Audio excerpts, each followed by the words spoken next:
Hey guys, and welcome back to another one of my videos. So as you saw by the title, today I'm going to be listing top 10 of my VRChat tips. These can apply to both new players or players that have been around VRChat for quite some time. It's just a fun little idea that I wanted to put together, as I've been playing VRChat for quite some time now, since late 2017, early 2018, and I've been around for a while. I've learned many things along the way. I've met many different people in this platform, and so I wanted to share some of my tips to you guys that might help you out in your future enjoyment of VRChat. So without further ado, let's jump into the video. Starting off with my first tip is explore more new VRChat worlds. As you know, when you go on VRChat, you're gonna be smacked in the face with all the standard, popular worlds that are in this game, such as the Among Us, the Black Cat, the Great Pug, and if you're in certain communities, then you already know what worlds are popular. What I mean by exploring new worlds is go to the new tab section, or like the labs section, and just take a look at all the new worlds that people have made and the new stuff that is coming out. You don't want to focus your attention on just one world. When I tell you, all the videos that I made over the years on my YouTube is by me exploring new worlds. And I used to be that type of person that would just, keep joining that one singular world, sit in one place and do absolutely nothing. And yeah, there are some fun times that can emerge from that. But when I tell you, you have no idea how many people go out their way to make beautiful and amazing VRChat worlds. So please, if you're the type of person that goes only to like 5 worlds and doesn't explore any new ones, if you're able to and if you have time, please go explore more worlds.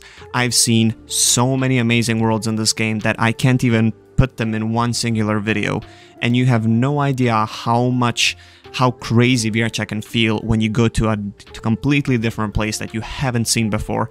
And if you can bring along some friends with you, that's just a plus. You guys can just go and explore worlds. It is just very, very fun. So 100% advise you to do that if you don't already. Jumping over to my second tip would be go to public worlds or instances. Now, before you all go attack me and saying that either you're struggling with social anxiety or you specifically don't like public worlds simply because of either trolls, or that you don't like going to the world simply because of either kids or trolls or quest users, whatever. Now, take a moment to just realize that VRChat was kind of built off of public worlds. For example, the first hub world was basically being you pushed into a public instance without you even, like, there wasn't home world. So you were forced to talk with people, and that's how communities were made eventually and created. I understand that the VRChat changed and the community of VRChat changed in today's world, but when I tell you, you can still meet so many great people and you can have so many fun times in public worlds. It's really sad that to just pass up on, either you're afraid of someone doing something to you that they shouldn't. Listen, VRChat is not as scary as you might think. And at the end of the day, if someone is bothering you, you have that block button.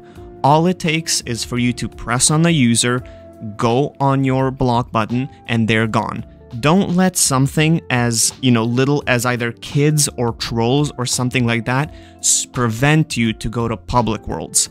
I know they're scary and there can be a lot of people at times, but eventually you have to break that ice and you have to jump to public worlds. For example, that is how I beat my social anxiety.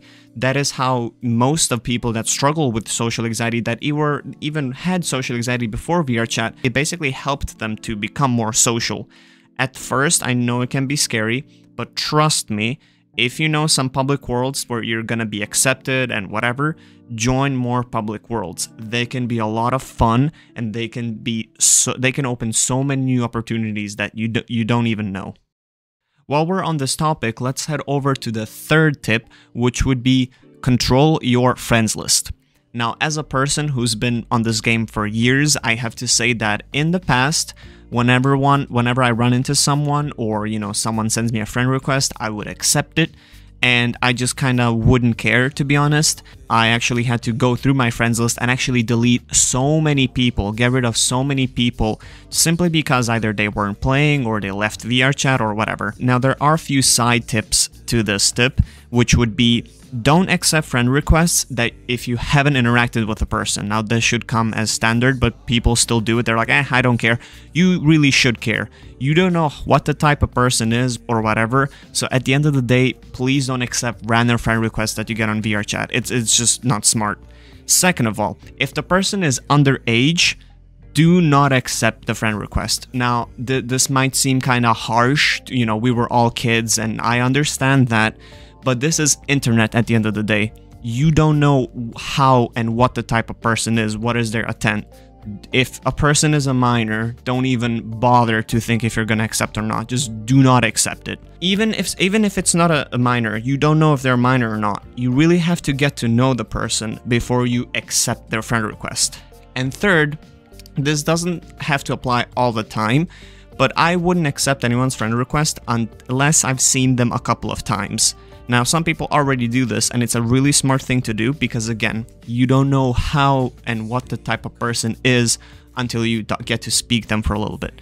Now, going back on the tip is, what I mean by controlling your friends list is not just how many people you add, but also by using VRCX, remove people that are either not joining you all the time, that are maybe waiting for you to join them first or request off of them first, people that spend only like their time in movie worlds or whatever. These people is not the type of friends that you need. You feel much more better if you have, let's say, 20 people on your friends list, and when you go on VRChat, you see those 20 people and you actually know that you can join them and request off of them, versus having 150 friends and you don't know who you can trust or who you can join. You know, sometimes maybe we're emotional and we need to open up. You don't know who to trust on that list.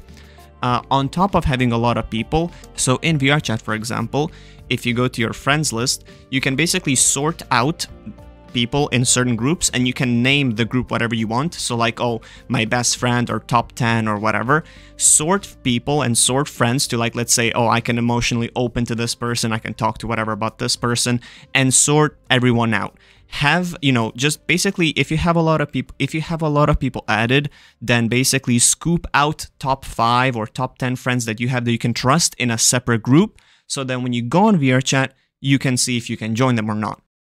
Going over to my next tip, which should be already known by everyone, but I'm still gonna mention it, is avoid kids and minors in general. Now, again, like I said, we were all kids at some point, but when we were kids, we weren't going on VRChat and maybe we weren't going, you know, on internet as much.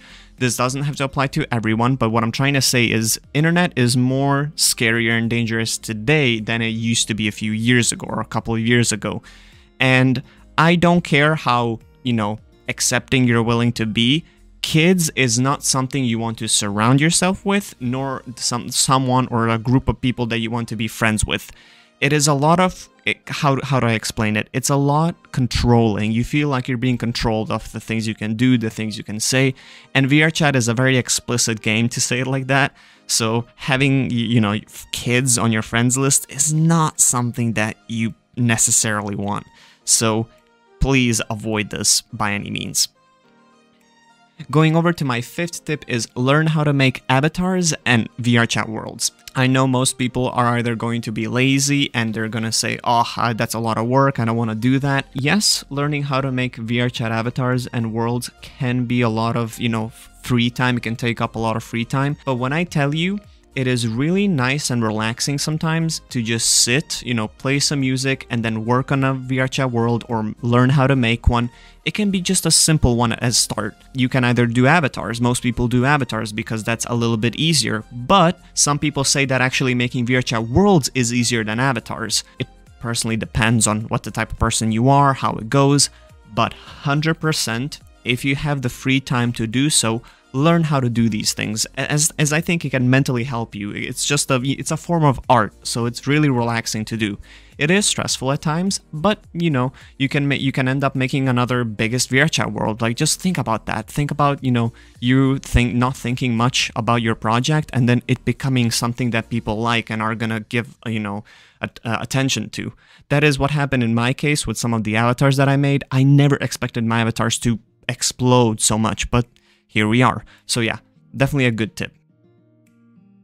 The next tip a lot of people are going to hate me for, but I'm gonna have to say it, is don't sit in one area or world all the time. This is kind of tying back to the first tip, but what I mean by this is VRChat can be so much more fun than you might think. Most people treat it as just this social thing that you go on, you talk to 1, 2, 3 people, and then you hop off. And for the most part, that's kind of what the point is. You don't want to make it your thing. VRChat can be extremely fun, like ungodly fun. And for you to just go on, sit in one place all the time, it's just boring. It becomes boring eventually. You don't want to mirror dwell. Like, I used to do this. I have to admit, I used to do this all the time. But once I changed that, and once I stopped doing that, only then I realized on how much fun I was missing out on. Heading over to our next tip would be attend more meetups and events. Now, this is great for the people that want to meet more people, and I understand again that some of you are dealing with social anxiety, but in order to break that ice, you kind of have to push yourself in the crowd. You know, just by joining meetups and joining events like people that you don't even know, you can bump into someone that either, you know, you guys like have the same music taste, have the same movie taste, whatever. That's what happened to me last night, for example. I would never met a specific person that likes a specific music artist if I didn't jump around and jump friends off of friends or events or instances. It is a lot of fun, and you have no idea how many great people you can meet this way. Heading over to our 8th tip would be don't let someone get to you so easily. As a person who's been playing, again, VRChat for many years now, I met so many different interesting people, to say like that really impacted me for no reason. You shouldn't let anyone control you on VRChat. You shouldn't let anyone be, you know, your boss, to say like that. And if someone is being rude to you in any kind of way, there is that nice block button, and all of your troubles can just disappear in 1 second. Don't let something as easy as just one bad person on VRChat to get to you. That person is no one, and just, you know, they don't deserve your attention. If someone is being mean or rude to you or whatever, just disconnect them from your life. Don't waste your time and energy on those type of people. Trust me, you'll do yourself a favor in the future, both mentally and physically. Coming over to the 9th tip is something that a lot of people seem to avoid, but use your safety shield and all the extra settings that VRChat has to offer. Now, what I mean by this is use the safety shield. For example, you can control what you see. If you're going to render the full avatar, if you're going to hide its shaders, which you should, because it is going to prevent you from crashing in VRChat. If you're in a public instance or something like that, then use an earmuff mode. This will basically control how far you can hear. So if you're in a group of people, you can basically control this so that the circle is small enough that you can hear your friends and no one outside. Use this feature as it is amazing. Stuff like personal mirrors. If you like mirrors like myself, and if you really need to see yourself all the time, just use your personal mirror. You can set it in front of you, walk a little bit away from it. You can set it in your player space. Heck, you can even render the world and others in your personal mirror. There is so many options in VRChat that you should 100% use to your advantage, as it's just we have all these tools, yet I feel like 70 to 80% of people just either don't know about them or just do not care about them. You should really use them, as they are really, really helpful. And let me know if you want me to explain some of these in a future video. Let me know down in the comments. And arriving at the end on my 10th tip is use VRChat to your own advantage. Now, what do I mean by that? VRChat itself is free, and you can learn many, many, many things from it. You can even start making something of your own, and I don't mean just like TikToks or YouTube videos. you can try and expand that. You can try making music videos or shows, or you can remake a show in VRChat that you like. You can involve more people, more friends, and you can start to make something that's basically a movie or cartoon show but remade in VRChat. There are so many great, talented artists out there and people that do this already. There's a whole community of itself that is basically filled with filming and VR filming in VRChat. And it is amazing that something like this can be made and pulled off in a free game, that people can learn off of it and, you know, make these amazing things. People have made music videos, people have made, you know, so many different things. And nothing should stop you to learn how to do this and make something like this by yourself. You don't need to start with something big like a Iron Man movie or something, you know. You can start with just some small talk show, or like something like a podcast, or maybe like a show on TV that you like. Gather some of your friends and, you know, just try it out. You know, nothing should prevent you from learning how to do this, and you can accomplish something with this. Like, your show can be another big thing that happened in VRChat. There's so many things in today's world that people are, for some reason, are letting something small stop them. Nothing should stop you. If you try, and if you fail, you can at least say that you tried. I wouldn't say that I'm a smart person when it comes to VRChat, but heck, even I made some videos that I'm really proud of, and I never thought I could do it until I actually sat down and did it. If I can do it, so can you. I believe in you. That would do it for this video, guys. I really hope you enjoyed, and I hope that it cleared up some stuff and pointed you in the right direction. Let me know what you think in the comments about either of these topics. If you have something to say, feel free to leave them in the comments and I will answer you. And if you have some future topics that you want me to do, you can also leave them down in the comments. As always, guys, thank you so much for watching. Stick around for more future videos coming your way, and I'll see you around. Peace.